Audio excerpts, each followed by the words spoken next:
have a dream that one day this nation will rise up and live out the true meaning of its creed. I don't ambition power, glory, nor fear, only to share my good. And right into the side of the Twin Tower, exploding through the other side. Premier Khrushchev has sent a message to President Kennedy today. December 7th, 1941.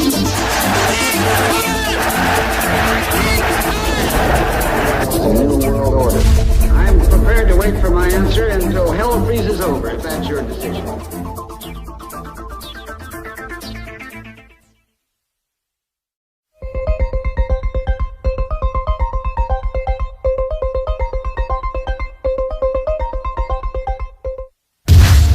Over the years, even the most naive American has had a suspicion that there must be a reason why, most of the time, our government helps our enemies and betrays our friends.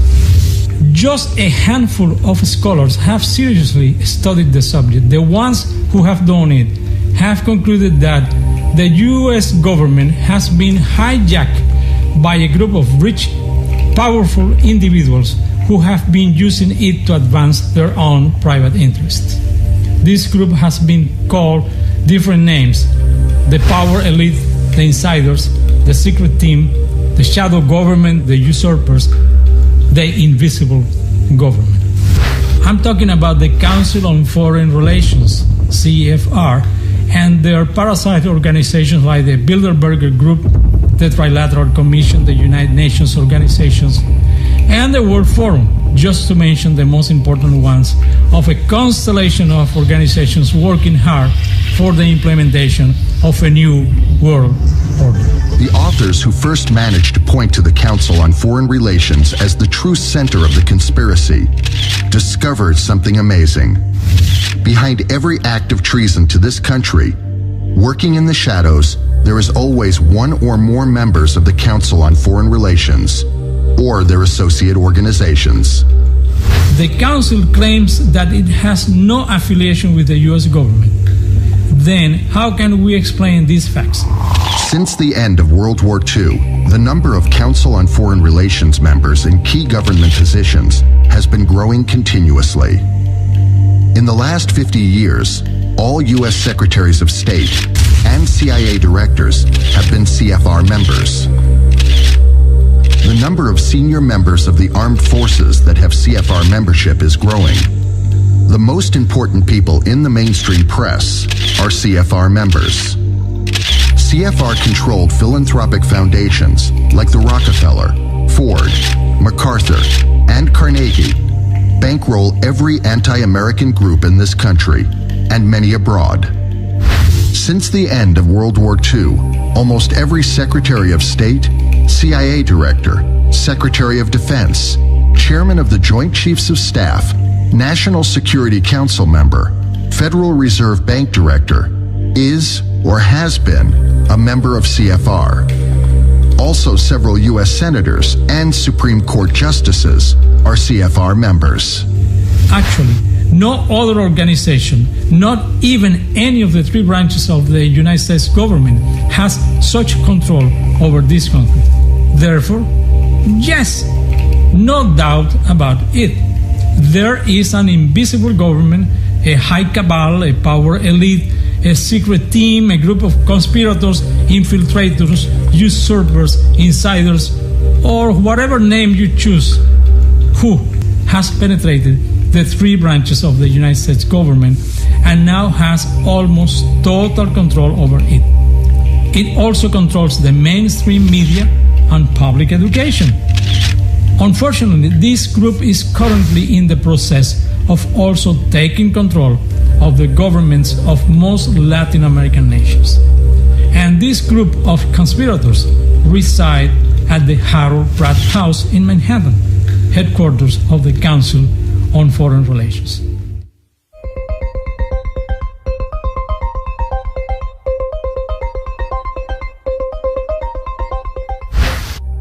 It is precisely there, at the Harold Pratt House in Manhattan, behind the backs of the peoples of the United States and the world, where a small group of Wall Street bankers and executives of transnational corporations, all of them senior members of the Council on Foreign Relations, are planning and implementing through their secret agents in the U.S. government the creation of a new world order.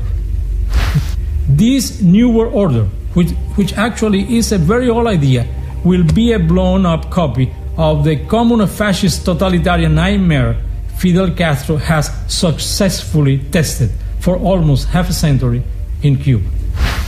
So, at least to me, it is an unexplainable paradox that the Bush administration, fully under the control of the most anti-democratic organization in the United States, and after signing a multitude of executive orders curtailing the democracy in this country, claims to be waging a war for establishing democracy in the world.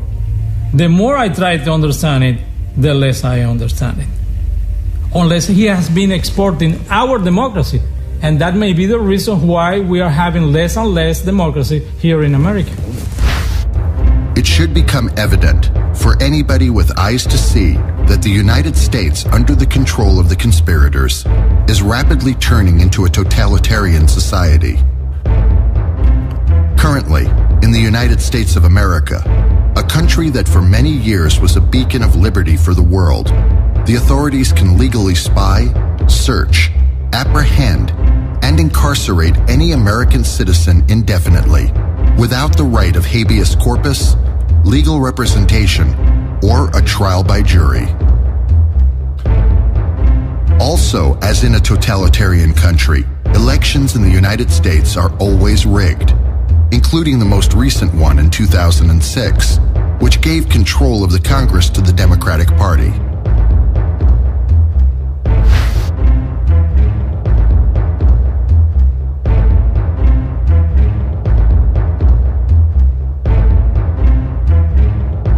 But this is another disinformational fallacy created by the conspirators and supported by the controlled mainstream press. Actually, the two parties are the two sides of the same coin, which I call the Republican Party.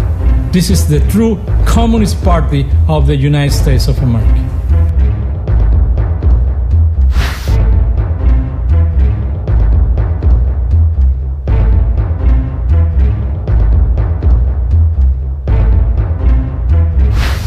But it seems that finally, Americans are waking up from their media-induced dream. A growing percentage of the American people, both true conservatives and true liberals, among them several relatives of the victims of the destruction of the World Trade Center, are convinced that the 9/11 events were a self-inflicted provocation, similar to the burning of the Reichstag by the Nazis, carried out by our secret government in complicity with the Republican Party and the media, as a pretext for the implementation of a totalitarian dictatorship in this country. Please don't take my word for it. Go search in the internet and you will soon be convinced, if not that what these people claim is true, at least of the growing number of people who believe it. And don't believe for a moment the disinformers lie that the people who don't accept the government's explanation of the 9/11 events are just a bunch of leftists. Actually, the strongest criticism of the President Bush conspiracy theory explaining the 9/11 events is not coming from liberals or leftists, but from true conservatives.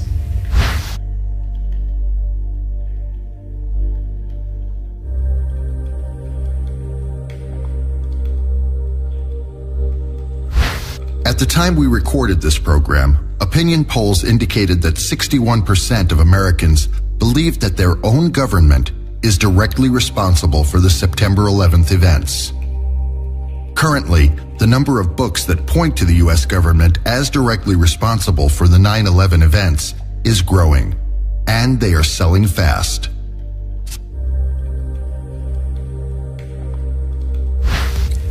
Unfortunately, most of the authors of these books blame the Bush administration for this tragedy, instead of the conspirators who control the government behind the scenes. But the 9/11 events are not the only ones that claim for an answer. For For example, how is it possible that the CIA, which has shown a great ability in assassinating leaders all around the world, proved to be so inept in its alleged attempts at assassinating Fidel Castro? Why did the CIA and the FBI persecute, harass, and jail anti-Castro Cubans who were planning to kill Castro? Why did the CIA fuse all anti-Castro organizations in the United States into one and then destroy it after the debacle at the Bay of Pigs?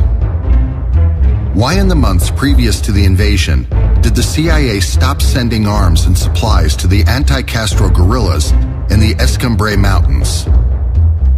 Why did the U.S. government leave the Bay of Pigs invaders in the lurch and fail to provide the air support promised to the invaders, sending them to a sure death? How was it possible that the country with the most sophisticated technical means of espionage failed to detect that Castro was sending troops to Africa, and only found out when he had more than 20,000 soldiers deployed in Angola? Did the U.S. spy satellites fail to detect that the Angolan ports were crowded with Cuban ships?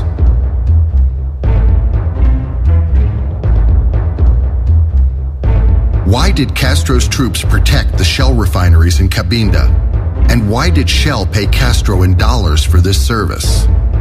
How can one explain that after almost 50 years of Castro's allegedly anti-American activity in Latin America, far from damaging the interest of American transnational corporations and Wall Street bankers, he has benefited them?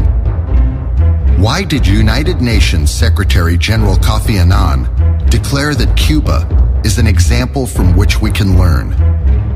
What are the secret reasons behind powerful people like David Rockefeller, Maurice Strong, Peter Peterson, and James Wolfenson, all of them senior CFR members, for publicly saying that Castro's Cuba is a model to follow?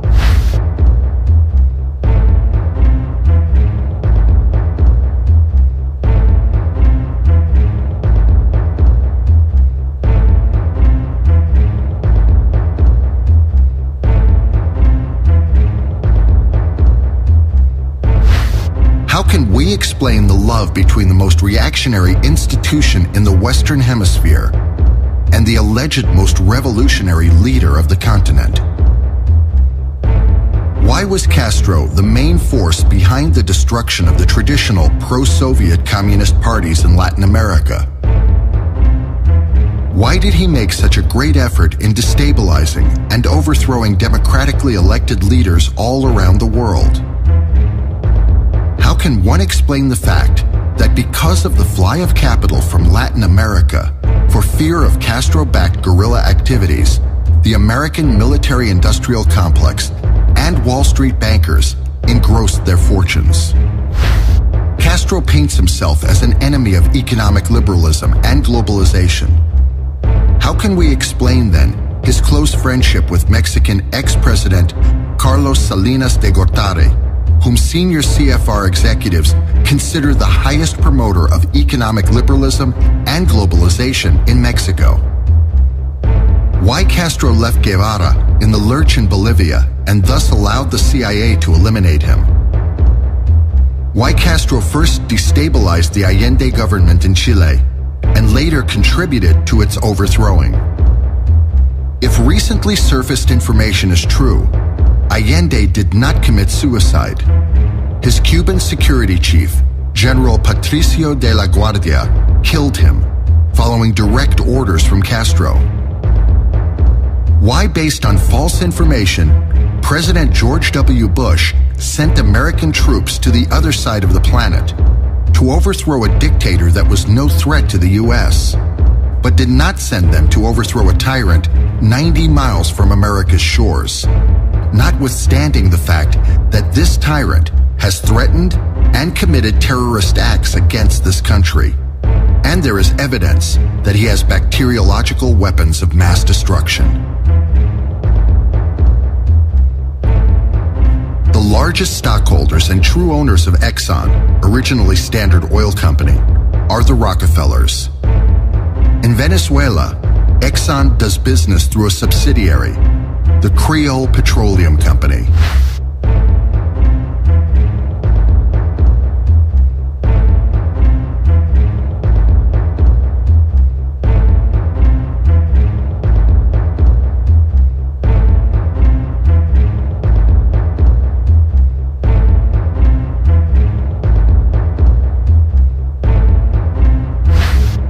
But it is known that Creole is a CIA creation.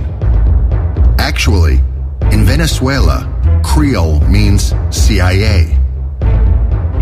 How can we explain that the Rockefellers, who on many occasions have used the CIA to protect their interests, have done nothing to protect their businesses from Chavez, and even sent their agent Carter to consolidate the Venezuelan leader in power? All these questions, and many more that would make this list too long, are almost impossible to answer by a historian. To an intelligence analyst, however, they would be relatively easy to answer. Actually, the answers have always been in front of everybody's eyes. For example, the answer as to why the US government, under the Wall Street oligarchs' control, has tolerated Castro all these years and now tolerates Chavez is because, far from being a threat to the Wall Street's oligarchs, both of them are secretly working to help the bankers carry on their plans of global dominance. For almost half a century, Castro has allegedly been fighting American imperialism all around the world. But American imperialism is actually the direct result of the illegal activities of the Wall Street bankers and multinational oil corporations that have infiltrated and taken control of the US government. Now, can one find just a single case in which Castro anti-American actions have damaged the interests of the oil corporations and Wall Street bankers? If you know any, please let me know, because I have found none myself. On the contrary, what I have found is that one way or another, Castro always ends up by benefiting the interests of the corporations and the Wall Street bankers he claims to hate. The case of Angola is perhaps the most obvious example, but not the only one.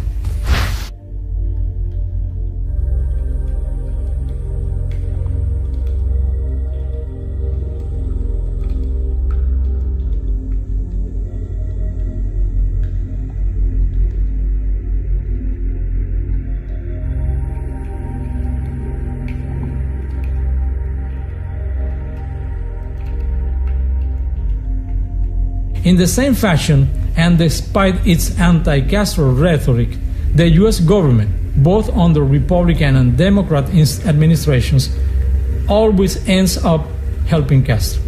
The US embargo on Cuba is perhaps the most obvious example.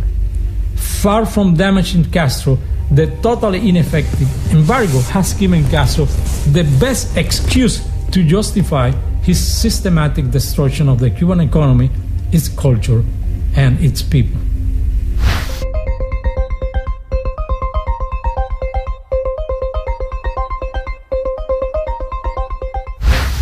Every other day I hear some conspiracy theorists airing his suspicions that the CIA has fallen under the control of an evil rogue cabal. But unlike most conspiracy theories about September 11th, this one is totally false. There is no rogue faction controlling the CIA.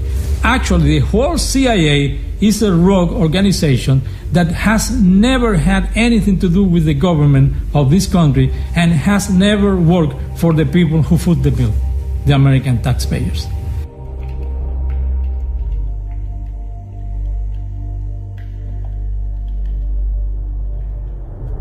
Dozens of books and hundreds of articles have been written in which authors blame the CIA for most of the aggressions to countries in Latin America and the rest of the world.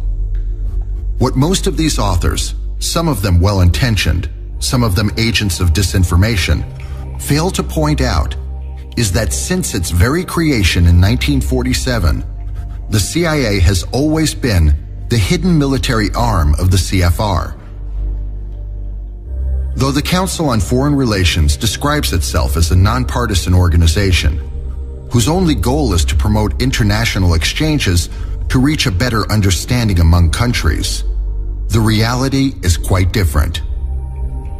The CFR is actually an intelligence and espionage agency, like the KGB, the CIA, the Mossad, and the MI6, and operates like them. As it happens with most intelligence agencies, it is not a secret where the CFR headquarters is, nor who its senior executives are. But not many people really know what its secret activities are. Like all intelligence agencies, the CFR has listed members and secret ones. Like all intelligence agencies, the CFR has a branch specialized in psychological warfare, subversion, insurgency, and paramilitary operations, functions that until very recently have been carried out by one of its branches, the CIA. Like all intelligence agencies, the main job of some CFR members is to recruit spies and agents of influence as a way to infiltrate other organizations that want to control in the US and abroad. Like all intelligence agencies, the CFR is always looking for ambitious and intelligent, but morally and ethically challenged young people to recruit. Once the CFR talent spotter finds a viable candidate, a recruiter is assigned to his case. If the background investigation is positive, and it is decided to proceed with the recruitment, the first step is usually granting him a Rhodes Scholarship. Successfully passing this first step, they are then offered a grant to study at the London School of Economics. This was, for example, the case of Bill Clinton. Once Georgetown professor Carol Quigley, a CFR talent spotter, detected young Bill, and it was verified that he had the right stuff, he was offered a Rhodes Scholarship. History proved that the selection was the right one. The CIA is an offshoot of the OSS, the Office of Strategic Services.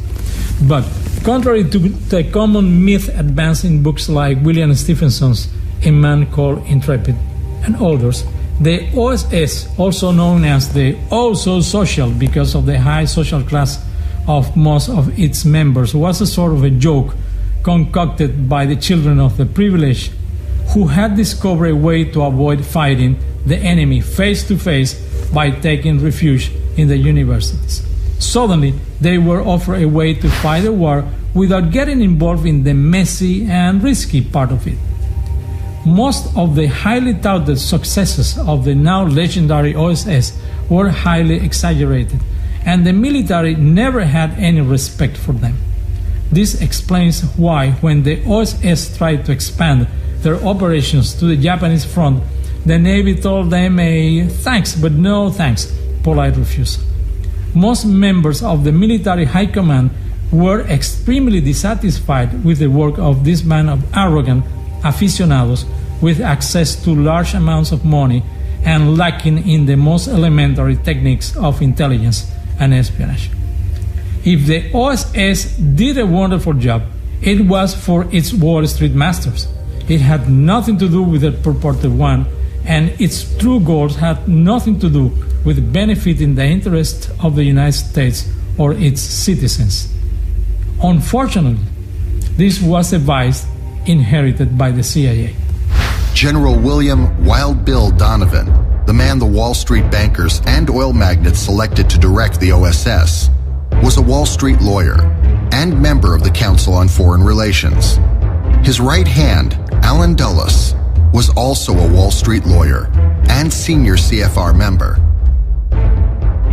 Through his OSS office in Bern, Switzerland, Dulles' main job during World War II was actually protecting the interests of CFR members, most of them with strong Nazi connections.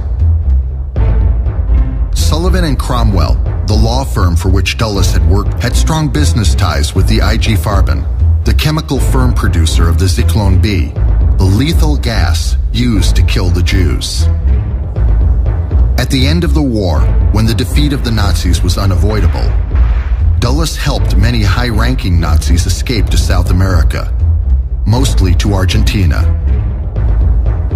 He was instrumental in the recruitment and eventual escape of General Gehlen, a senior Nazi intelligence officer who later joined the CIA together with a large group of his collaborators. Historically, the U.S. had never had a permanent central intelligence agency. The functions of intelligence and espionage were carried out by the State Department, the different branches of the armed forces, particularly the Navy and the FBI. After the end of the war, President Truman, not a CFR member, caved into pressures from FBI Director G. Edgar Hoover, also not a CFR member, and disbanded the OSS. But Allen Dulles, following Nelson and David Rockefeller's orders, secretly created a private intelligence agency, which eventually became the CIA. This intelligence agency operated from a secret office at the Harold Pratt House, headquarters of the CFR. Well, in honor to truth, it is likely that Truman actually acted under pressure from J. Edgar Hoover, the FBI director, not totally acting out of patriotism, but just defending his turf, hated the OSS and fervently opposed its reincarnation in the form of a central intelligence agency. And everybody, including the president, feared Hoover and his secret files. As head of the FBI, Hoover knew where all the skeletons were kept, sometimes literally, and kept a detailed record of it. But Hoover, who had his own skeletons in the closet, finally caved in, and Truman created the CIA in 1947. The true origins of the CIA began with the Lovett Committee, chaired by Robert Lovett, a Skull and Bones member closely linked to the CFR. The Lovett Committee was created in October 1945 by Secretary of War Robert Patterson. The function of this committee was to advise the government on the post-World War II organization of the U.S. intelligence activities. Lovett's recommendations allowed the CFR conspirators to create a government organization which actually would be a renegade organization. Hiding under a cover of national security, this renegade organization, which eventually became the CIA, would work secretly to advance the conspirators' hidden goals. The overt purpose of the creation of the CIA was to provide a central organization to coordinate the efforts of the different intelligence services of the U.S. government. But it seems that since its very creation, the CIA's covert purpose was to protect the personal interests of Wall Street bankers and oil magnates. After the end of World War II, Allen Dulles had served as a government consultant. In 1948, after the CIA's failure to forecast the Bogotazo riots of April 9th, Dulles was appointed to chair a three-man commission responsible for assessing the U.S. intelligence system. Particularly, the reasons why the CIA had failed to warn the U.S. government about the Bogotazo riots. The Dulles report was highly critical of Admiral Hillenkotter, the first CIA director. In 1951, Allen Dulles was appointed CIA Deputy Director, and 2 years later, in 1953, he was appointed CIA Director by President Dwight D. Eisenhower. The very same year he was appointed CIA Director, Dulles used the CIA to overthrow Iranian nationalist leader Mohammad Mossadegh. The CIA mounted its first major covert operation to overthrow a foreign government. The target was the Prime Minister of Iran, Mohammad Mossadegh. He held power legitimately through his country's parliamentary process, and he was popular. Washington had once looked to him as the man to prevent a communist takeover. The Iranian operation was so successful that they repeated it a year later. In 1954, the CIA planned and executed Operation Ajax.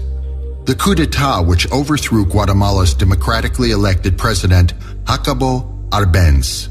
So with its own planes and pilots, the CIA then bombed the capital. Arbenz fled and was immediately replaced by an American puppet, Colonel Carlos Castillo Armas.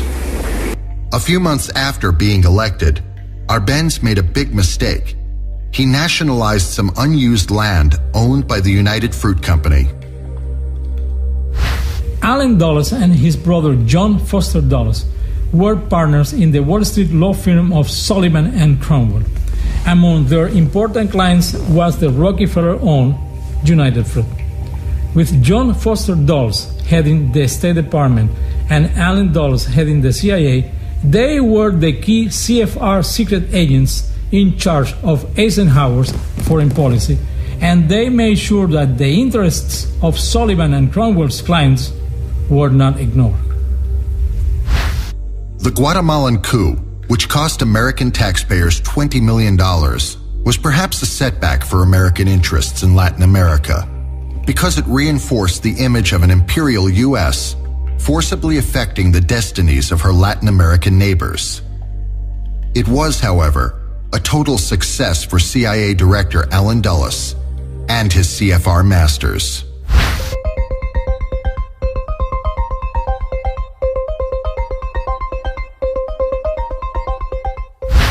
Initially, the Central Intelligence Agency was structurally divided into 4 different directorates: intelligence, support, administration, and plans. Each one headed by a deputy director. Eventually, the Directorate of Administration disappeared, and the Directorate of Science and Technology was created. The head of the Directorate of Plans, initially named Office of Policy Coordination, was Frank Wisner, a Wall Street lawyer and CFR member.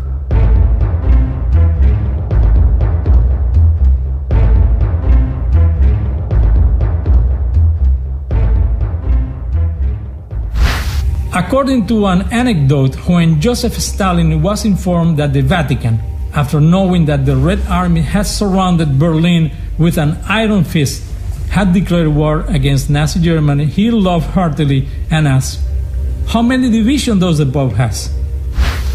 The CFR conspirators had an enormous amount of money to enforce their power, which they efficiently distributed through their philanthropic foundations as a way to buy critics and would-be dissidents.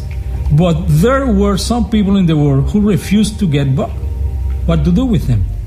Like the Vatican, the CFR conspirators lacked an army to carry out their military operations to force their will upon rebellious leaders who didn't bend to their money.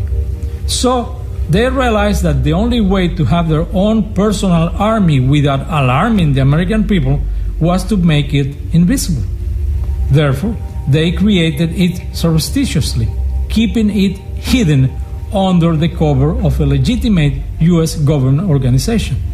Then, using their secret agents infiltrated in the U.S. government, they forced the creation of the CIA, which was just a continuation of the OSS under a different name, down the throats of naive or corrupt American politicians. And the CIA proved to be exactly the right type of organization for that illicit purpose. In the first place, it was free, because American taxpayers were paying for it. Secondly, because thanks to the CIA's characteristic of secrecy, intrinsic to all intelligence services, it was easy to hide its real activities from the American public.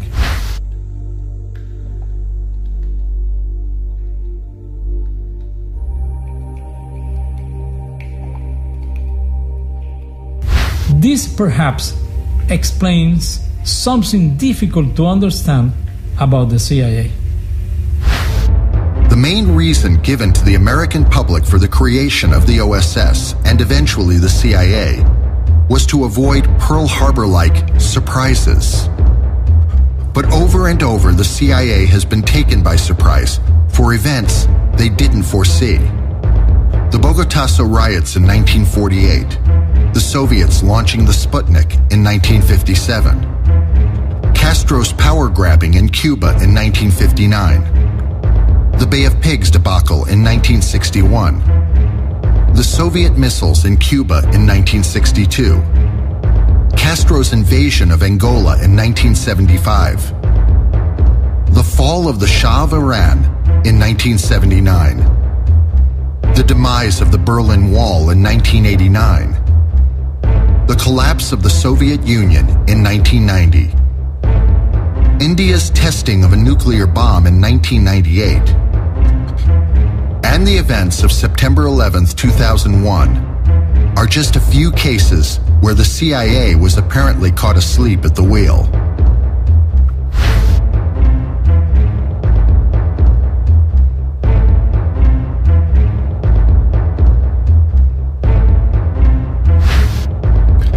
A simple analysis of the CIA's intelligence failures shows that they seamlessly dovetail with CFR's successes. It would appear most of the international political goals of the CFR have been reached thanks to the CIA's alleged failures. This explains why after every alleged failure, nobody at the CIA is ever disciplined, let alone fired. And the CIA's budget is raised. The lone exception was Allen Dulles, and we know what happened to President Kennedy for firing him. Therefore, contrary to the disinformers' claims, far from accumulating failures, the CIA has always been one of the most successful tools used by the conspirators, entrenched at the Council on Foreign Relations, in their pursuit of their hidden goal, the creation of a communo-fascist global government controlled by the Wall Street bankers and oil magnates corporations, what they euphemistically call the New World Order. James Jesus Angleton, the legendary CIA chief of counterintelligence, was convinced that the KGB had infiltrated several malls at the CIA's highest levels. With the benefit of hindsight, it seems that Angleton was right. The CIA had been penetrated by enemy malls. But the malls were not agents of the Soviet Union, but of the Council on Foreign Relations. And, paradoxically, Angleton himself was one of the malls. If the actions of the CFR malls infiltrated inside the CIA and the US government have benefited America's enemies, it is because one of the CFR's goals has always been the destruction of America as we know it. In their struggle to attain this goal, the conspirators have been using America's enemies as proxies. And there is no doubt that they have been highly successful. The CFR conspirators never gave any weight to the allegedly most important CIA directorate, intelligence. This explains why, since its very creation, the CIA has accumulated failure after failure in the area of intelligence collection and analysis. But they were very careful in making sure that the director of the CIA, as well as the deputy director of plans, and his close senior collaborators were all trusted CFR members, thus guaranteeing an absolute control over the area that really mattered to them: covert military operations.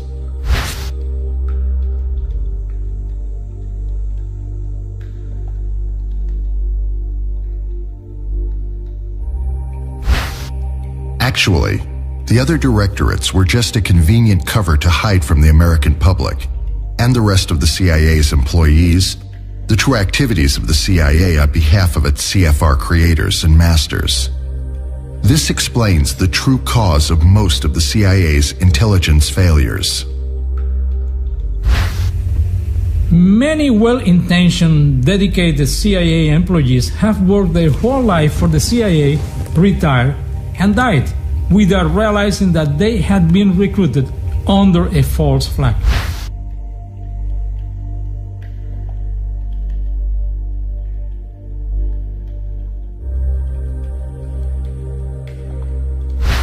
So in their pledge of allegiance, they have sworn to defend their country against its enemies, foreign and domestic.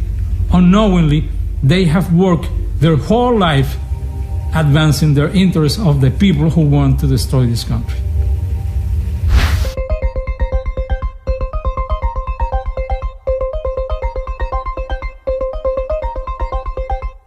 Most likely, it was here, at the Harold Pratt House, headquarters of the Council on Foreign Relations, where the initial plans for the CIA's first large-scale psychological warfare operation, now known as the Bogotazo, were laid down.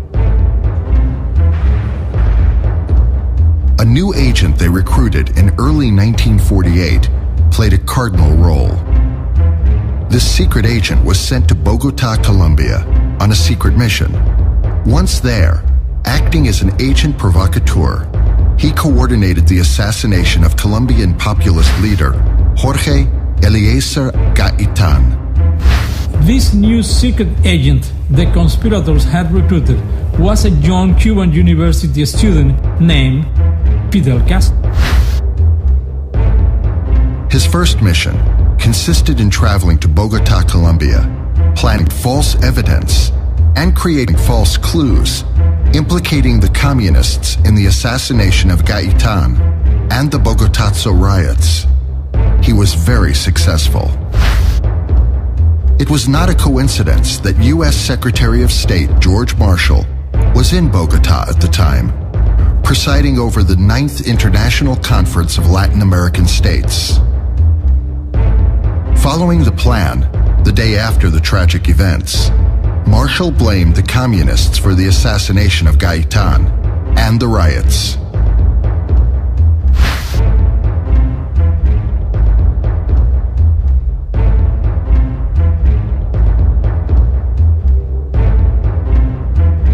The Bogotazo PSYOP marked the beginning of the Cold War in the Western Hemisphere. It was effectively used by the CFR conspirators to plant the fear of communism in the minds of the American and Latin American people. The fear of communism became an excellent cover for the CFR conspirators to hide their true activities of exploitation and control. Since then, Fidel Castro has never stopped working for his CFR masters, initially through his CIA controllers and later directly with them. As a way of payment for his important services, Castro's CFR masters have allowed him to continue working unmolested in the systematic destruction of Cuba and its people. In the process, growing his numbered accounts in Zurich.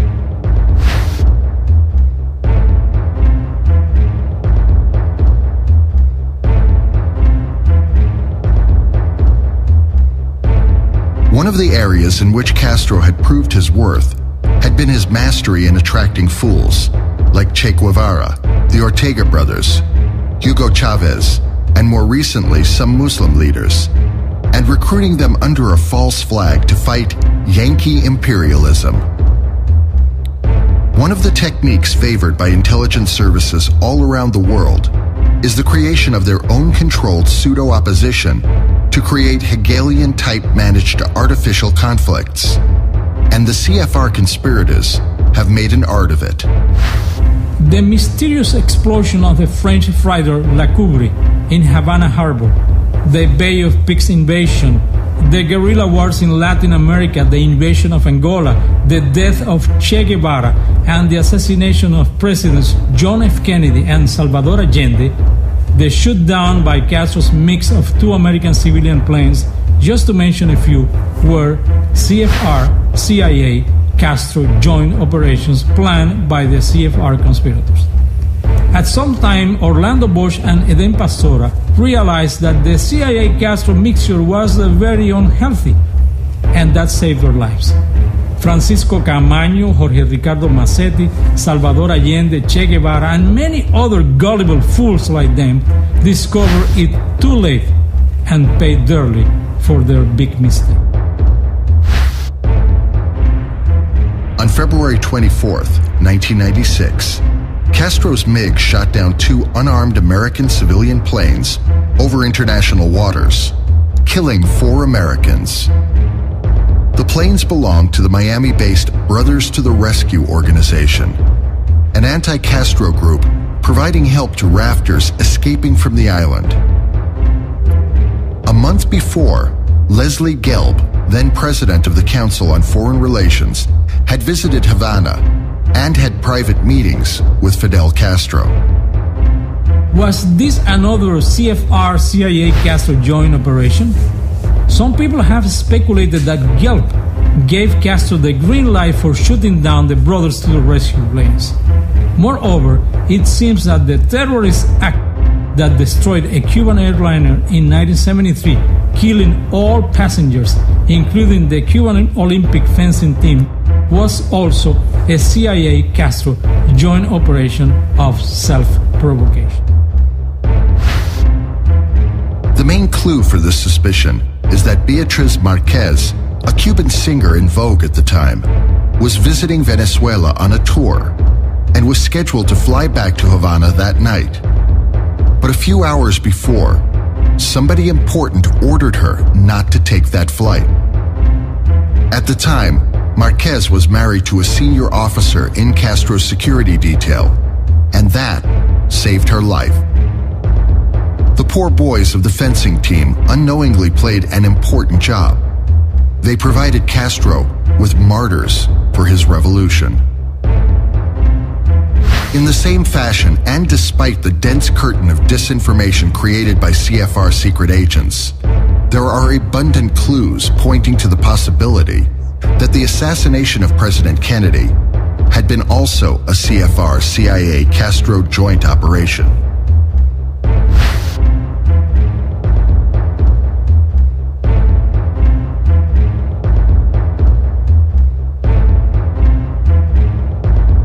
Moreover, everything seems to indicate that the flooding of the U.S. with drugs from South America has also been a joint CFR-CIA Castro operation, a sort of opium war planned by the CFR conspirators to destroy the moral fiber of the U.S. as a way to facilitate the establishing of a totalitarian regime in America. Of course, as a key CFR secret agent, Castro also played his role on behalf of the Wall Street bankers and oil magnates in the fateful events of September 11, 2001.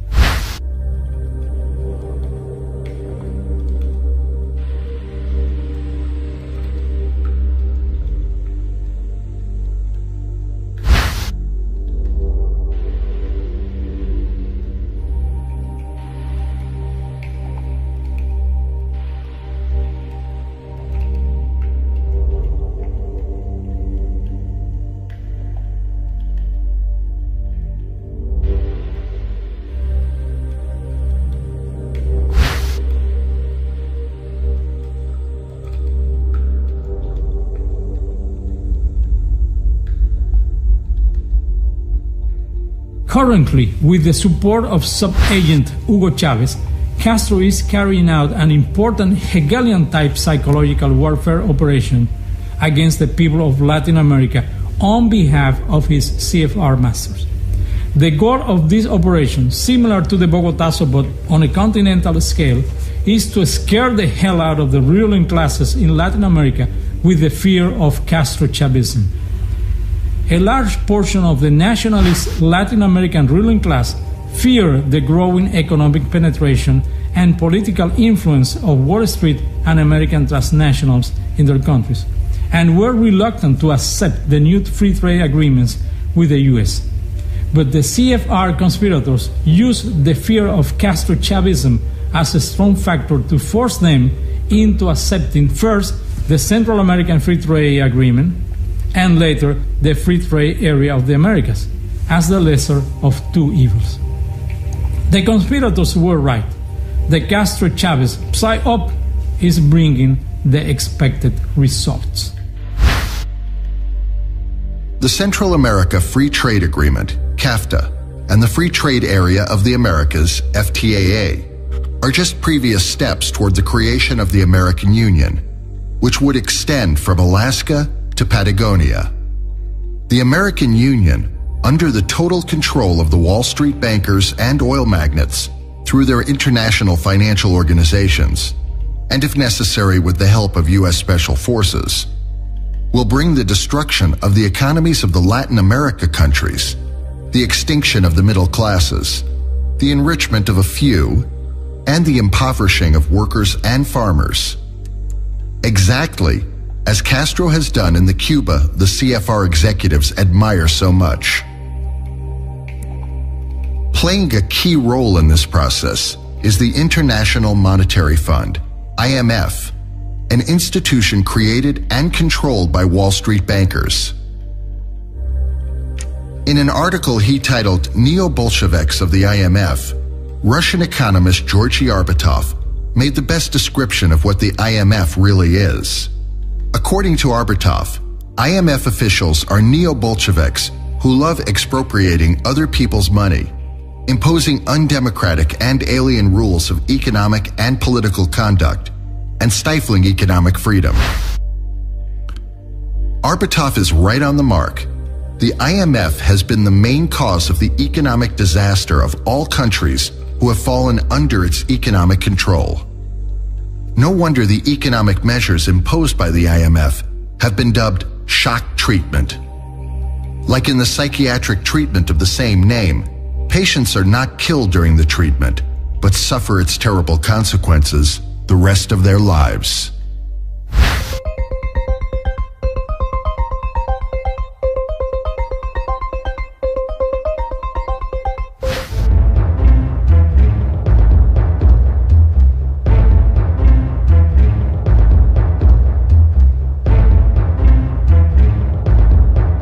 The brainwashed American public went to the polls with the wrong belief that by bringing the Democratic faction of the Repucratic Party to power, things would change for the better.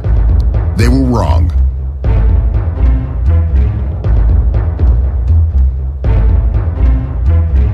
Once more, Americans have been shortchanged.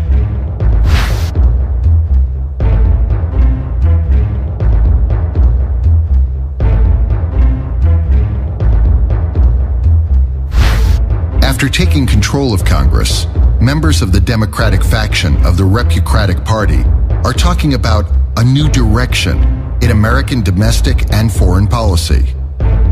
If there is any appreciable change, it will be a tactical one, just enough to make gullible Americans believe that there has been a true change.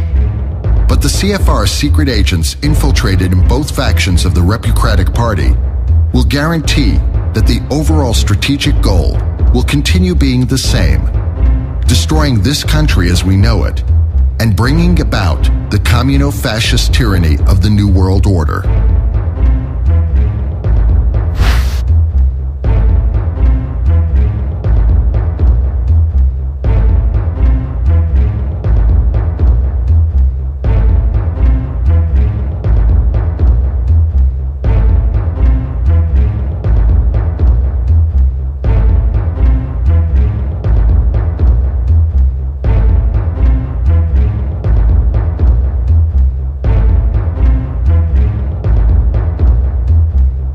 You can bet that in the coming presidential election in 2008, the Repucratic candidate elected will be a member of the Council on Foreign Relations. And this president will appoint even more CFR members to key government positions than previous presidents. And no serious non-CFR controlled commissions to investigate the 9/11 events will be created. And the borders will remain open, and the process of changing the U.S. into a third world country will continue uninterrupted. And things, as usual, will keep going from bad to worse. And the president American voters will elect in 2008 most likely will be the last president of the United States of America as a sovereign nation. Soon after, the United States of America will disappear as a sovereign country after fusing itself with Canada and Mexico into the new North American Union.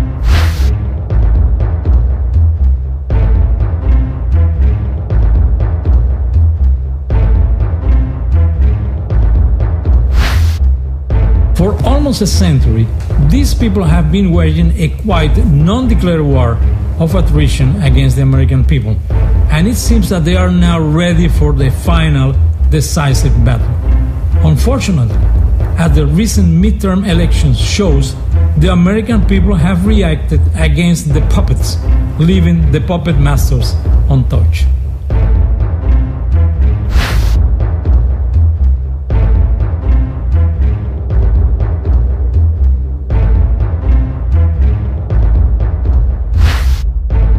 The very word secrecy is repugnant in a free and open society. And we are, as a people, inherently and historically opposed to secret societies, to secret oaths, and to secret proceedings. We decided long ago that the dangers of excessive and unwarranted concealment of pertinent facts far outweighed the dangers which are cited to justify it. Even today, there is little value in opposing the threat of a closed society by imitating its arbitrary restrictions. Even today, there is little value in ensuring the survival of our nation if our traditions do not survive with it. And there is very grave danger that an announced need for increased security will be seized upon by those anxious to expand its meaning to the very limits of official censorship and concealment. That I do not intend to permit to the extent that it's in my control.